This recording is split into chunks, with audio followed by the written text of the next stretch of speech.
بسم اللہ الرحمن الرحیم اللہم صلی علی محمد وعلی آل محمد وبارک وسلم۔ آج وقتوں کا معراج ہم مدینہ شریف میں حاضر ہیں، اور بالخصوص احد کے مقام پر، وہ جگہ جہاں نبی پاک علیہ السلام کے 50 صحابہ کھڑے تھے جنگ احد سے پہلے، اور پھر جنگ کا نقشہ پلٹا، خالد بن ولید رضی اللہ تعالیٰ پیچھے سے پلٹ کر یہاں حملہ کیا، اور یہاں 70 صحابہ جو ہیں وہ یہ جو سامنے جگہ نظر آ رہی ہے یہاں شہید ہوئے۔ سید الشہداء حضرت سیدنا حمزہ رضی اللہ تعالیٰ عنہ،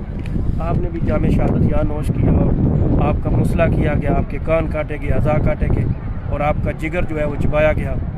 اور نبی پاک علیہ السلام نے فرط محبت میں آپ کی نماز جنازہ 70 بار ادا کی، ہر صحابی کی نماز جنازہ کے ساتھ آپ کی نماز جنازہ ادا کی۔ ابھی انشاءاللہ ہم حاضری پیش کریں گے، اور یہ ہمارے بزرگوں نے یہ بات لکھی ہے کہ یہاں حاضری پیش کرنے کے بعد حضرت حمزہ کی جناب میں فاتحہ خوانی کے بعد اگر حضور کی بارگاہ میں جا کر عرض کریں کہ یا رسول اللہ، آپ کے پیارے چچا کی جناب سے حاضر ہو کر آ رہے ہیں، تو زیادہ نظر کرم ہوتی ہے، اور زیادہ جو ہے وہ رسول پاک صلی اللہ علیہ وسلم کی توجہ اور فیض نصیب ہوتا ہے۔